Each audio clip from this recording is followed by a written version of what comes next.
Bonjour à tous et bienvenue dans cette vidéo Train Controller version 10, vidéo numéro 13 sur le service zone d'empilage. Et oui, les services, ça continue, mais celui-là, je pense qu'il est attendu par pas mal de personnes. D'ailleurs, en version 9, Train Controller version 9, on attendait les fonctions d'empilage. On avait quelque chose qui fonctionnait plus ou moins bien, avec quelques problématiques. On a maintenant un service zone d'empilage spécifique où on pourra faire beaucoup de choses. Donc on va voir tout ça dans cette vidéo. Dans cette vidéo, bien sûr, une introduction, une configuration et ensuite la petite démonstration en simulation. Donc comme toujours, c'est version laboratoire. On va démontrer comment on peut utiliser ça, voir ce que ça fait au niveau simulation, mais c'est vrai qu'en réalité, c'est assez difficile de tester sans maquette et sans licence respectivement. Et du coup, ma foi, on n'aura pas cet aspect-là, à savoir que bien sûr, pour ces fonctionnalités qui sont quand même avancées, il faut que tout soit nickel au niveau du hardware, des rails, du matériel, du profil de vitesse et j'en passe. Au niveau de l'introduction, donc la zone d'empilage, c'est clair, on l'a déjà vu dans quelques autres services, on va parler de ça en fait à part entière, mais il faut savoir que la partie empilage peut intervenir dans d'autres services avec différentes options. Donc là, on va vraiment parler de la zone d'empilage telle qu'elle au niveau de son service. Qu'est-ce que c'est? Donc ça permet de garer plusieurs trains dans un même canton. Et ça, c'est quelque chose d'intéressant, surtout quand on a des longues voies, qu'on a des petits trains. Si on doit garder une voie pour un train, c'est vrai, ça nous fait faire des voies. Et du coup, ici, on pourrait mettre les trains l'un derrière l'autre. Et c'est vraiment assez intéressant. La zone est composée de cantons, d'un canton, plusieurs cantons. Par contre, chaque canton peut être attribué qu'à une seule zone d'empilage, ce qui paraît logique. Donc, ces zones d'empilage peuvent être limitées à certains trajets et j'en passe, donc toutes les options de conditionnement. On pourra faire ici du FIFO et du LIFO avec le même service, donc FIFO First In, First Out, ça veut dire que c'est une voie de passage dans une gare, par exemple, ou une gare cachée, où le premier qui entre, ça sera le premier qui ressort de l'autre côté, ou du LIFO, Last In, First Out, le dernier qui est rentré, le premier qui sort, respectivement, dans une voie en cul-de-sac. Donc vous verrez, toute la petite problématique que j'avais fait dans mes fonctions d'empilage FIFO, LIFO au niveau de la version 9 et les petits palliatifs que j'avais fait pour que ça fonctionne, ben ici on pourra utiliser tout ça. On aura beaucoup d'améliorations, des soucis, notamment la vitesse de seuil qui est parfois trop petite. Vous verrez qu'ici on peut la changer. Les UM avec lesquels on ne pouvait pas rentrer forcément dans des voies de cul-de-sac quand on mettait plus que deux éléments. Donc là, on pourra le faire. Donc c'est vraiment un service qui a l'air de bien fonctionner et que toutes les choses qui ont été dites sur les forums ont été corrigées et prises en compte dans ce service. On a besoin ici de 3 indicateurs avec des indicateurs peut-être courts aux extrémités. Donc ce qu'il faut savoir ici, c'est comme dans tous les services, on a en principe une partie médiane sur laquelle on travaille, sur l'indicateur médian, et des petites extrémités ici qui doivent être libres quand les trains sont dans le canton. Tout ça parce que si on a déjà un train qui est dans notre canton, qu'on veut empiler un deuxième train, on est forcément obligé de détecter l'entrée dans ce canton afin que Train Controller puisse calculer la distance et venir empiler ses trains. Donc au minimum, on doit avoir un indicateur qui va détecter l'entrée du train dans le sens de marche pour que tout se passe bien. Évidemment que l'indicateur qui est de ce côté quand on va de gauche à droite n'est pas forcément nécessaire si on fait de l'empilage que d'un côté. À savoir que l'empilage, il sera possible que dans un sens, et c'est celui du premier train qui rentre dans le canton. Donc en réalité, on pourra définir des empilages pour nos cantons bidirectionnels, mais une fois qu'on a un train qui est rentré dans un sens dans le canton, l'empilage pourra se faire dans le sens du premier train jusqu'à ce que le canton soit à nouveau vide. Je vous parlais du nombre d'indicateurs de rétrosignalisation par canton, au nombre de 3 si on a du bidirectionnel.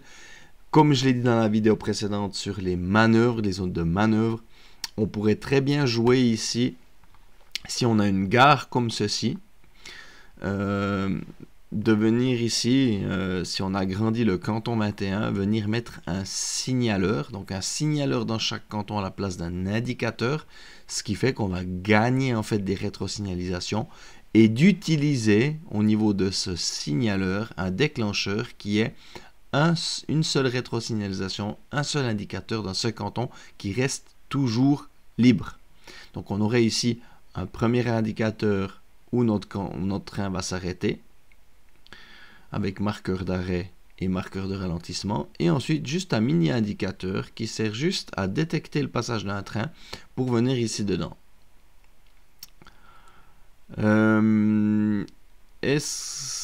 Après, c'est clair qu'à ce niveau-là, dans les marqueurs spéciaux, dans les marqueurs de freinage et d'arrêt, il faudra bien sûr prendre en compte la distance depuis cet indicateur jusqu'à la position d'arrêt du premier train, etc., etc. On verra par la suite. Voilà, peut-être petite explication un peu compliquée, mais ce qu'il faut savoir, c'est que pour les gens qui ont l'habitude d'utiliser des signaleurs pour économiser des rétrosignalisations, c'est toujours possible. On peut bricoler des choses. J'ai lu dans les forums que des fois on avait des petites variantes, mais je pense que c'est possible. Voilà, on va pas rester plus longtemps sur ce slide, c'est déjà bien trop longtemps. Donc, pour utiliser ce service zone d'empilage, il faut créer une zone d'empilage dans le dispatcher et ensuite définir quels sont les cantons d'empilage. À nouveau, ici, on sélectionne que les cantons. On pourrait sélectionner des itinéraires également, mais c'est juste pour la clarification. Train Controller a besoin uniquement de cantons.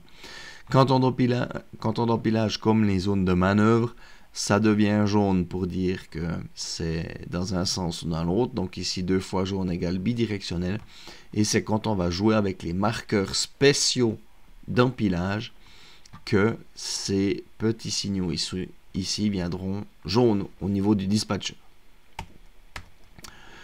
Configuration des cantons du service. Donc tout simplement dans le canton de mon service, j'aurai une dimension qui est la longueur max des trains qui pourraient entrer de son canton. Respectivement, on pourrait définir que c'est l'indicateur, la longueur de l'indicateur du centre, même si on pourra aller jusqu'au bout si on a un indicateur dans le même sens, mais voilà, c'est la longueur maximum. Et ça, c'est rien d'autre que la longueur maximum des cantons qu'on a au niveau du TCO. Donc si on change ce paramètre ici, ça va changer également de le canton. Donc c'est vraiment propre au canton et pas au service. Enfin, au canton du service respectivement ici. Configuration des cantons du service toujours. À part l'onglet général, on a ici les marqueurs spéciaux. À nouveau, si je reviens en arrière avant qu'on se focalise sur mon petit carré rouge, on voit ici notre canton avec les marqueurs de ralentissement et d'arrêt, nos indicateurs qui sont un peu grisés. Ça veut dire que ici, au niveau de mon service, je ne peux pas les changer. Par contre, ceci est la configuration de mon canton au niveau de mon TCO. Et ça, c'est obligatoire de l'avoir. On doit forcément avoir. Normalement, en standard, on fait ça sur le marqueur, l'indicateur central. Donc, freinage et arrêt. Et le premier train qui va rentrer dans ce canton, en fait, va utiliser ces marqueurs-là pour s'arrêter. Et ensuite seulement, on pourra venir ici sur notre indicateur d'entrée, si je vais de droite à gauche, un petit marqueur spécial ici, donc en sélectionnant notre indicateur et en ajoutant les marqueurs ici, qui sera jaune comme celui-ci ici. Et on pourra rentrer diverses distances. Et ce qu'on peut remarquer par rapport à la vidéo précédente qui était les zones de manœuvre, on n'a pas à disposition ce paramètre-ci. Parce que quand on empile, on va empiler simplement les trains et on ne pourra pas venir en face pour rentrer des trains à l'opposé. Du coup, on n'a que à rentrer ici la distance du premier train depuis qu'on est ici sur notre indicateur. Ça veut dire que si mon train est rentré sur mon canton a fait 160 cm pour s'arrêter, si ici j'ai un indicateur qui mesure 20 cm, on aura bien sûr 160 plus 20 égale 180 cm. Et ensuite longueur de freinage, donc on peut donner la longueur de freinage que l'on souhaite et Train Controller va se débrouiller après pour faire les rampes de freinage qu'il faut. On a encore ici l'option tête de train, contact spot du train. Contact spot du train, jamais utilisé. Je crois que c'est pour placer un peu une distance sur notre train, mais j'en suis pas sûr. Laissons ça de côté pour le moment. Concentrons-nous sur la tête du train. Du coup, grande nouvelle, une fois qu'on aura empilé nos petits trains, on aura quelque chose comme ça, avec ici un petit carré jaune, nouveau symbole, petit carré jaune qui dit qu'en fait on a un espace entre nos trains. Donc on a bien des trains empilés, mais qui ne sont pas couplés, comme les petits palliatifs que j'avais fait au niveau de la version 9, où on avait des petits triangles bleus, des petits triangles rouges, qu'on devait coupler, découpler. Ici, c'est pas le cas. On a vraiment des trains qui sont indépendants, séparés par ce petit carré jaune. Et tout se passe pour le mieux, vous verrez. Configuration des règles du service. Donc ici, pas des masses de règles. On retrouvera l'intervalle, qui est à la distance entre les trains. Donc on va empiler nos trains. On va définir quelle distance on veut entre. Ici, à nouveau, on est à la limite de ce qu'on peut faire avec Train Controller. Donc, descendre sous 10 cm, je pense qu'il faut vraiment avoir tout qui est propre, nickel. Donc, je vous conseille de ne pas descendre sous 10 cm. À la limite, même augmenter ça à 20 cm et mettre un train de moins dans l'empilage. Ça sera beaucoup plus, comment on va dire ça, béton comme fonctionnement. Empilage par suivi des trains, donc on pourra activer ici la façon d'entrer les trains manuellement dans nos cantons. Jamais testé, mais on a cette possibilité. Un des grands points, d'une grande faiblesse de l'empilage au niveau de la version 9, c'est la vitesse de seuil qui permettait en fait de repositionner les trains en avant du canton quand un train était dépilé. Donc ici, on pourra choisir modérément la vitesse de seuil. 200, ça paraît énorme. En fait, la vitesse de seuil, ça fonctionne comme ça. C'est que 100, c'est 100% de la vitesse de seuil. Donc, si on met 200, c'est 2 fois la vitesse de seuil. 300, 3 fois la vitesse de seuil. Et on pourra ainsi repositionner les trains plus rapidement avec des vitesses un petit peu plus élevées et qu'on sera moins tributaire en fait des contacts électriques. Donc, ça, c'est une très bonne chose. Et ensuite, nouvelle petite option, déplacer tous, ça permettra de repositionner les trains tous en même temps. Ça veut dire que si vous avez 5 trains qui sont empilés l'un derrière l'autre avec 10 cm d'espace entre chacun, quand un train va être dépilé, donc va sortir du canton, tous les trains en même temps vont démarrer et retrouver la position du train suivant où il était. Donc toujours en gardant 10 cm. Petite option à tester. On pourra le faire en simulation, c'est intéressant. Sinon, toujours configuration du service, on a toujours les options train, trajet, conditions, commentaires, comme on le connaît dans Train Controller, on n'y revient pas. Les règles des trajets en automatique, donc bien sûr que les cantons seront définis comme cantons d'empilage, mais c'est des trajets qui vont faire passer des trains sur ces cantons. Du coup, chaque trajet pourra ou non prendre en compte les services d'empilage comme ici. Donc si on ne coche pas la coche ici dans les règles du trajet qui vont passer par nos cantons d'empilage, eh ben ça n'effectuera pas le travail du service. On va parler maintenant quand même un petit peu déroulement empilage plus en détail. Donc à nouveau ici, comme je l'ai fait pour la vidéo précédente, c'est des copies d'écran, des photos, des explications du mode d'emploi. J'ai pas inventé la poudre, j'ai pas eu le temps de faire des animations non plus. On va passer ça en vue assez rapidement parce qu'on a vu plus ou moins ça dans d'autres services avec quelques petites différences, mais soit, allons-y. On a donc pour l'empilage ici, admettons un canton avec 3,50 m, un train qui rentre dessus qui va aller s'arrêter au bout de notre canton de 3,50 m.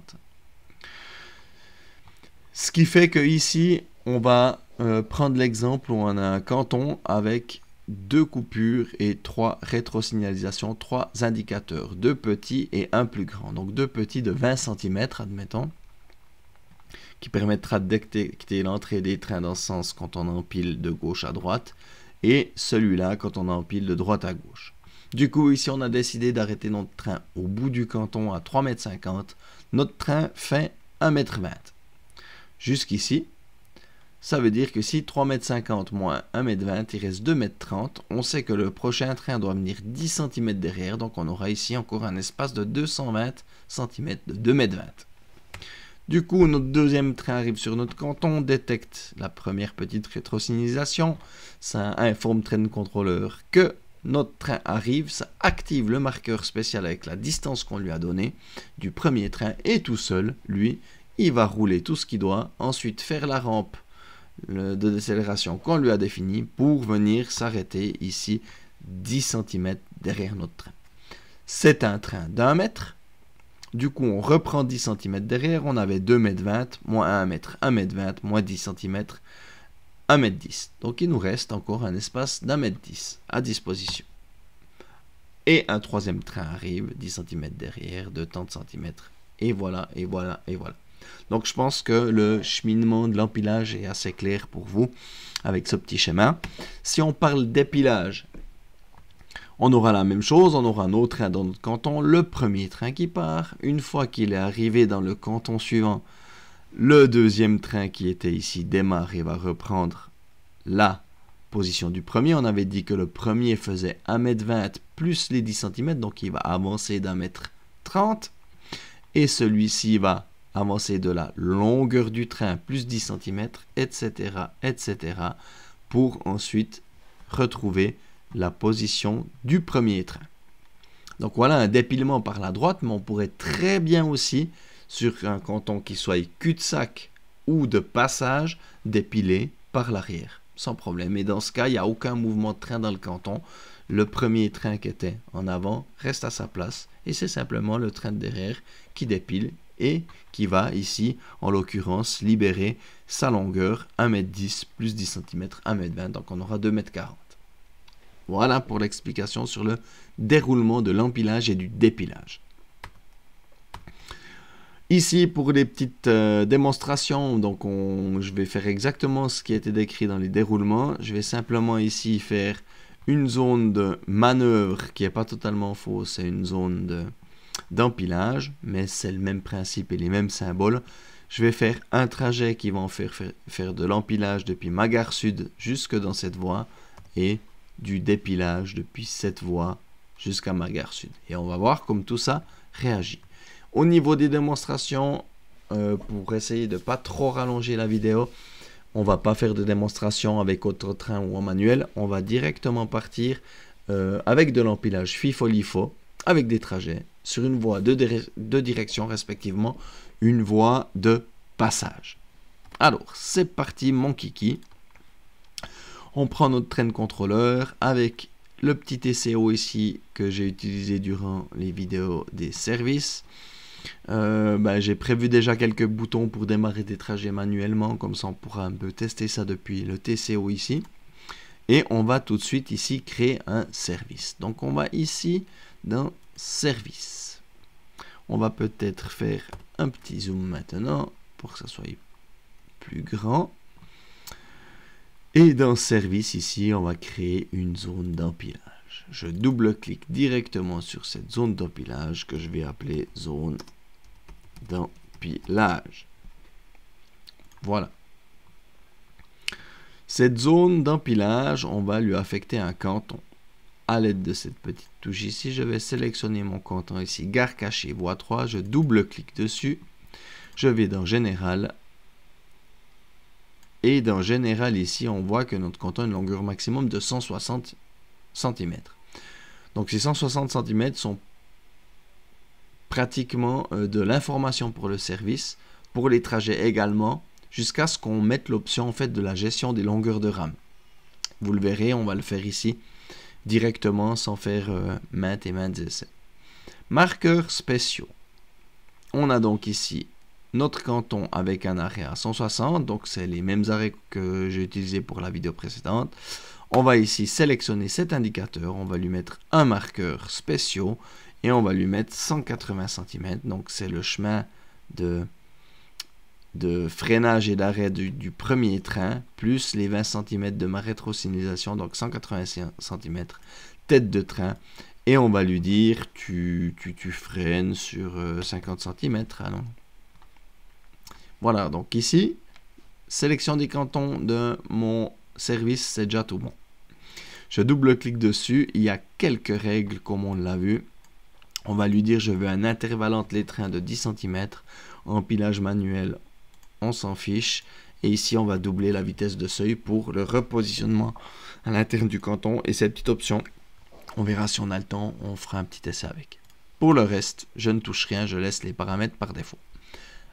Dès ce moment-là, on pourrait démarrer notre simulateur et jouer avec Autotrain pour voir comment ça fonctionne. Mais nous, on va faire des trajets.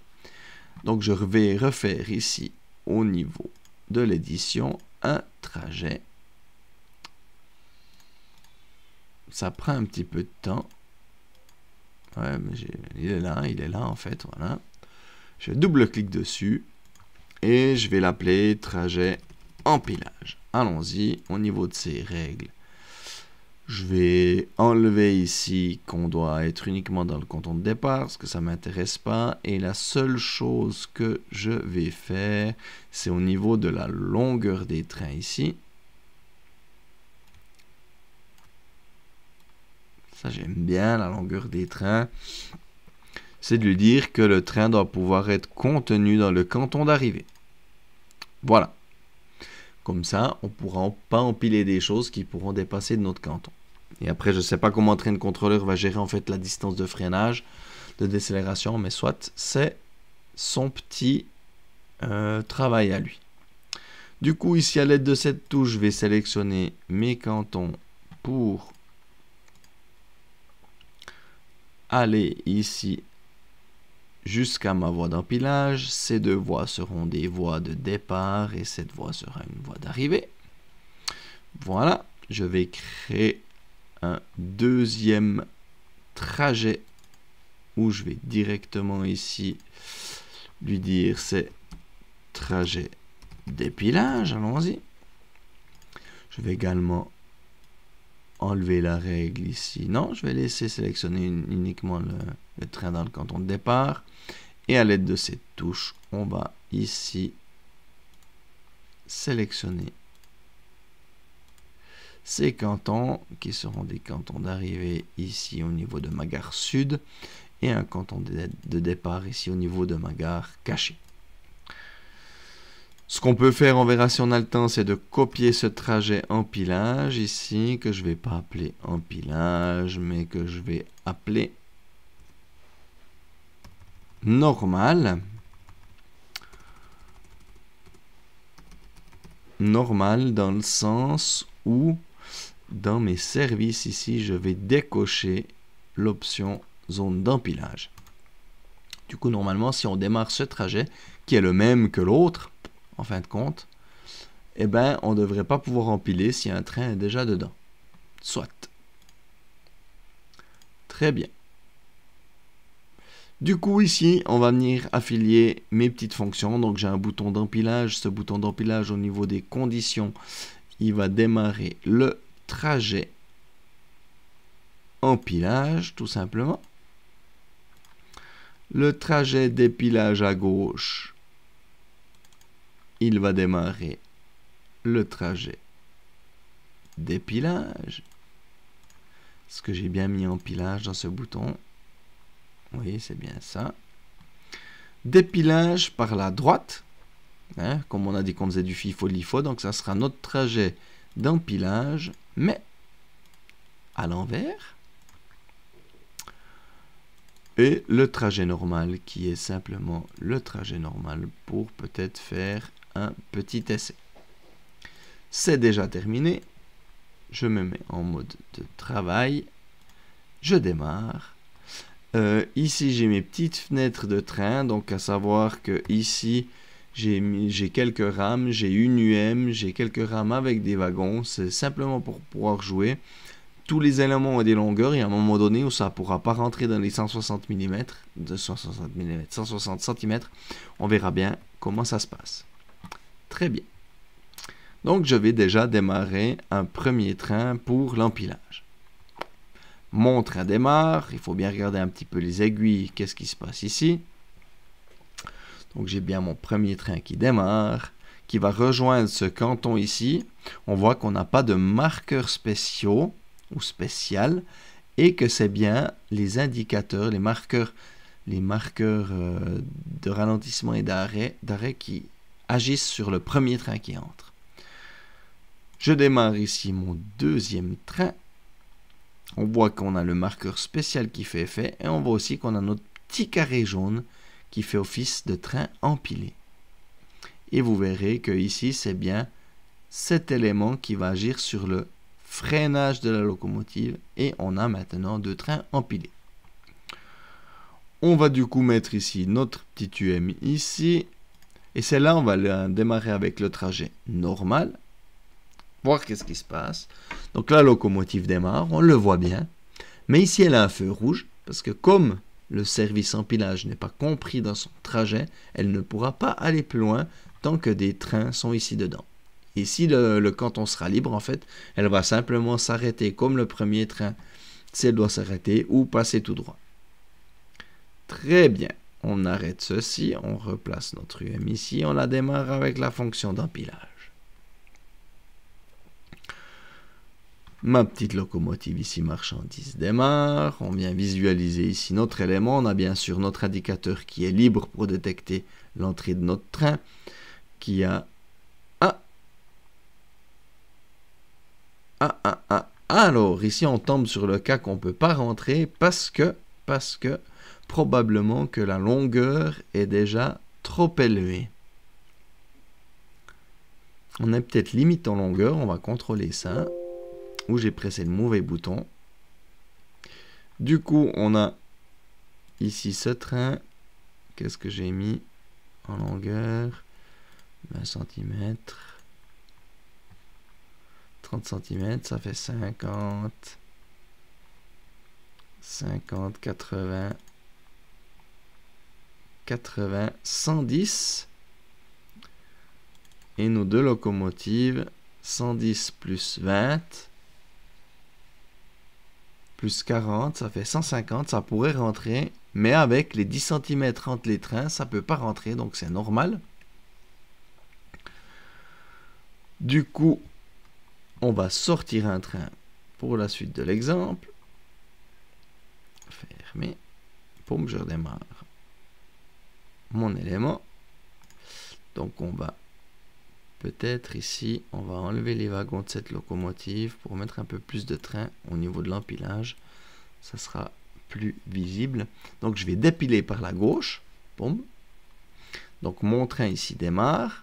On voit qu'il va sortir et vous verrez qu'il y aura un remplacement de ma locomotive à vapeur quand mon train aura pénétré dans le canton suivant. Voilà, ma locomotive démarre, 2 fois la vitesse de seuil, elle prend sa position, elle s'arrête et probablement que mon UM pourra ensuite entrer dans le canton sans problème. Ah, le trajet n'est plus actif, donc je renclenche l'empilage, il démarre.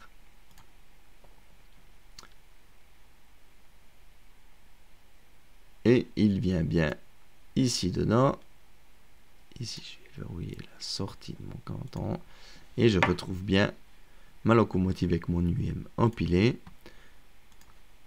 Je démarre encore une fois mon empilage. Cette fois, la locomotive a réservé le canton. Et on est bien tous dedans.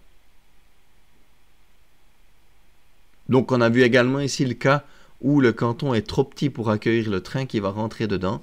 Du coup, il attend pour avoir de la place. Et on voit bien l'empilage avec tous ces éléments qui se déplacent. Du coup, si je redépile, enfin, on a vu que ça dépilait correctement. On dépile vers la gauche. Boum. Donc, mon train sort. On verra bien ici mon UM qui est ici démarrer, s'arrêter. Puis la bleue ici, s'arrêter, démarrer, s'arrêter. Voilà. Mon UM ici se repositionne.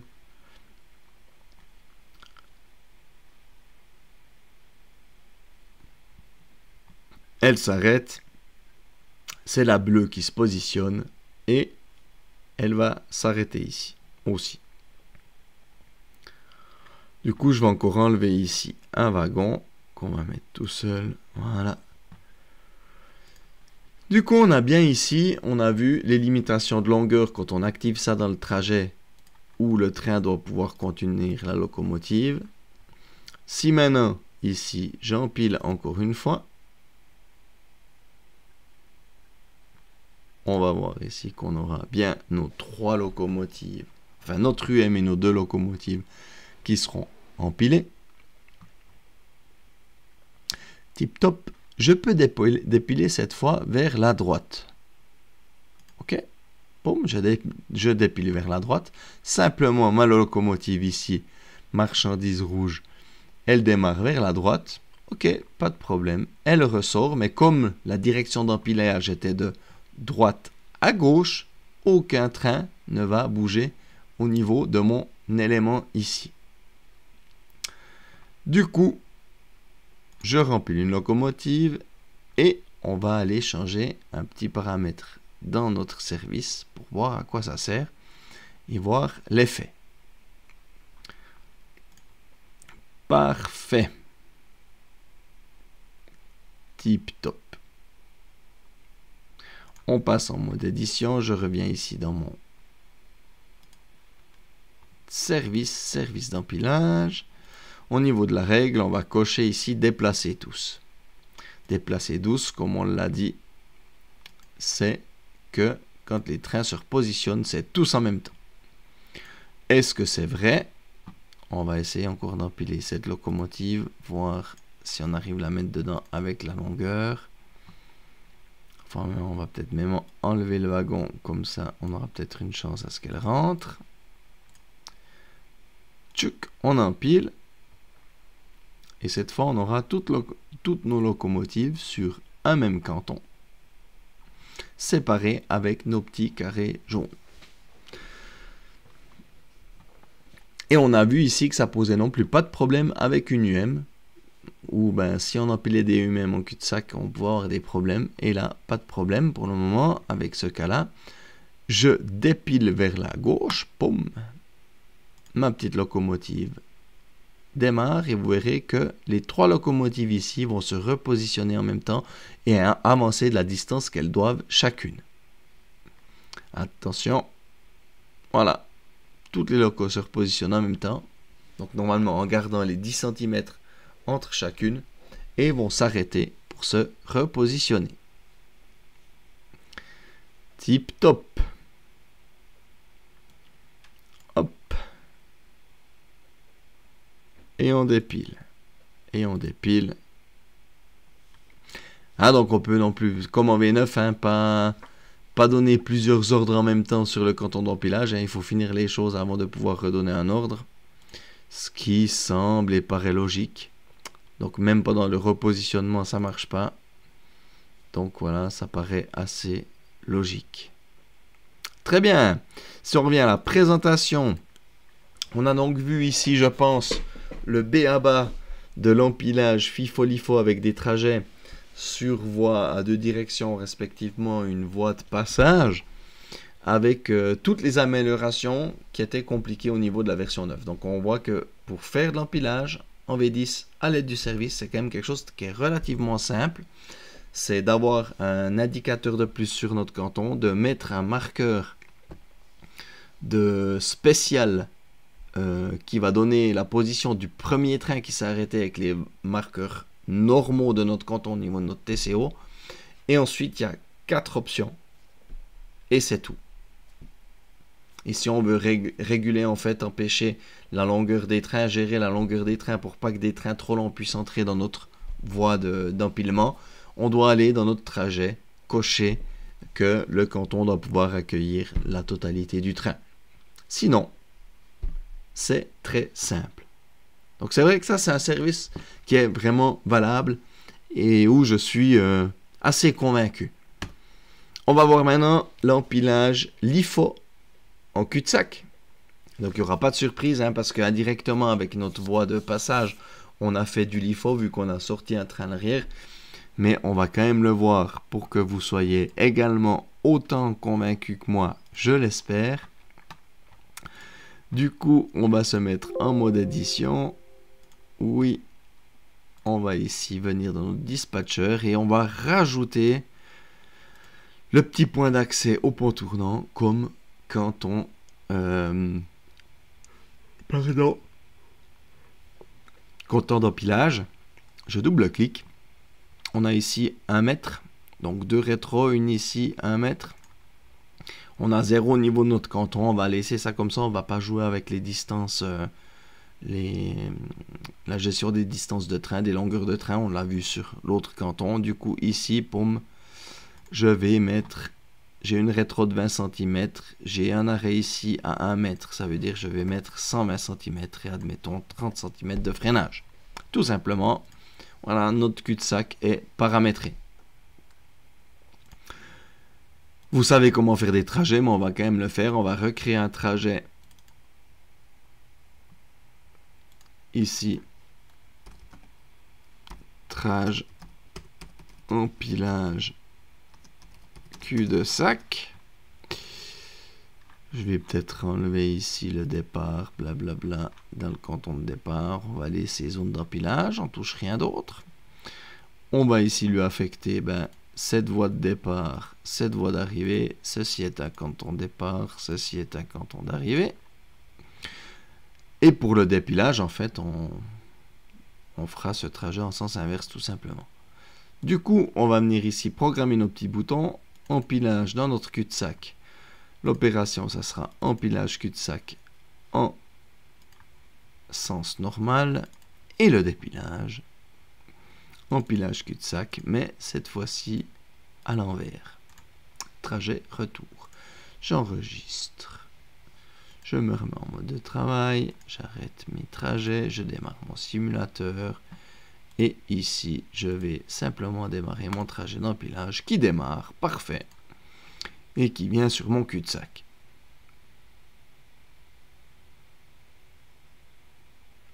Voilà, comme ceci.